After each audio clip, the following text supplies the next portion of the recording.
everyone. Hi, gang. It's day 24 of the pandemic.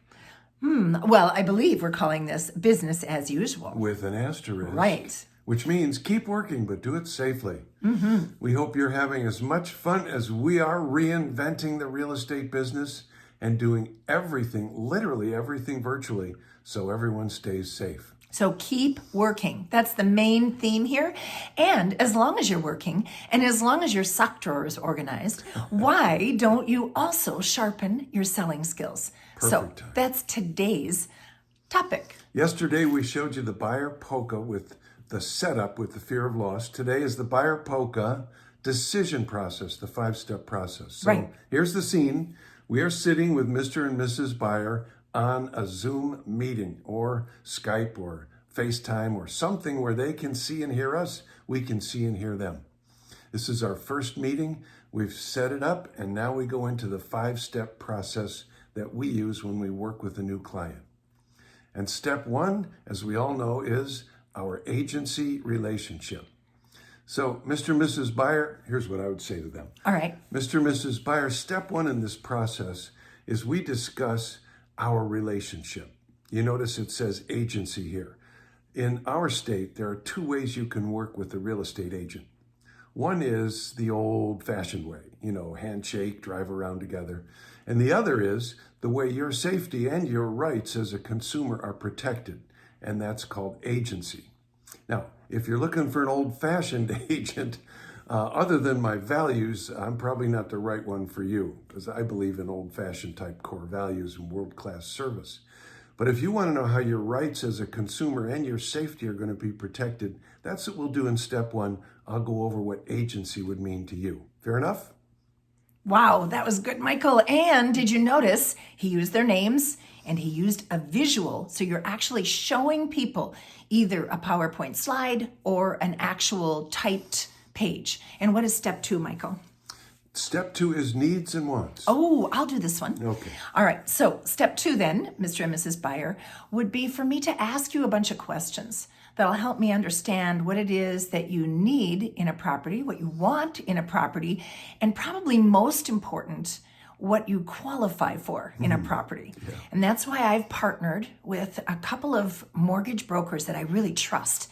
Because when they tell us that we can get a loan and this is how much and these are the expenses, or what we have to do to get ourselves ready for that loan process, I trust them. And so the last thing I'd ever want to do is have you fall in love with the property only to find out later that you can't move in for financial reasons. So I'm going to ask you a series of questions that will create a place for us to springboard from. Financially, how much down payment, what are your mortgage payments, etc. And then we'll talk about all the things you want in a house and narrow it down to the things that are not negotiable. Is this the kind of service you were looking for in a realtor? All right, great. Then I think it's time to go to step 3. Well said. Yes. Notice how Mary said, here's the step. Then she explained it in detail and then asked them both the question to keep the engagement going. Yeah, step 3, Floyd calls one-stop shopping. Now, what does one-stop shopping mean to you? Well, folks, in its simplest form, it means no matter what you've seen online, no matter what you've seen driving around, no matter what anybody's told you about, I have access to everything out there that's for sale, and that's what we will select from. And then we'll pick just the ones that are right for you. Those are the ones that we will view together. And when you find the one you want, because we've selected from everything, you don't have to worry that there might be something else out there that we missed. So it's thorough, one-stop shopping, no stone unturned. How does that sound to you so far, Mr. and Mrs. Buyer? Boy, that's beautiful. And that has changed a little bit. We're not going to necessarily meet them at the property, but we'll look at the virtual tours together. We'll examine that property, make sure we leave no stone unturned.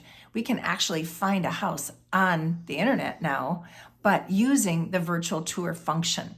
So beautiful way of bringing that right into our current coronavirus situation. Yeah. So you do step 4, handle the sale. Oh, yeah. And then the day that we find the right house, and by the way, I'm pretty good at this, so sometimes that doesn't take me a real long time to find the right house with you. But the day that we do that is also the day I begin the most difficult part of this situation, of this transaction, and that is to handle the sale. Especially today when people are worried about others coming through their house or maybe getting sick or jeopardizing their family's health. It's my job to make sure that every single person involved in this transaction join forces, to make sure there's nothing that goes wrong with your plans to buy that house. So we write up the offer together, you and me, and we do all that online. We've been practicing that and had those kinds of functions available for well over 5 years now. Then we'll present the offer to the seller. Now, I won't go to their home, but I'll work with the listing agent, whomever that is, to get the seller to understand what the offer is and why we made it the way we made it. And hopefully they accept the offer. And, sometimes that can take a little bit of monkey business till you're getting back and forth negotiating until we do come to a meeting of the minds between you and that seller.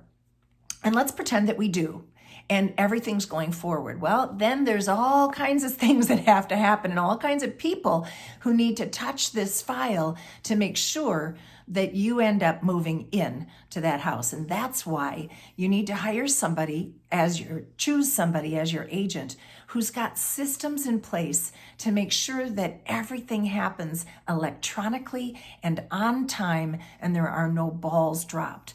I got to tell you the truth, Mr. and Mrs. Buyer, sometimes finding the house is the easy part. It's getting to that next step, the actual closing table, that's the most difficult. And that's step 5. It's called follow-up. I'd like to show you something. This is our transaction follow-up checklist.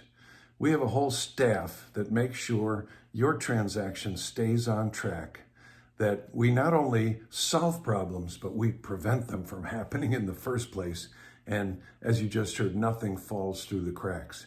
But that's really where the work begins. And follow-up means not just from contract to closing, but I'd like to follow up with you even after closing. In fact, my number one goal is to do such a great job for you that I become your realtor for life and you refer me to all your friends and family.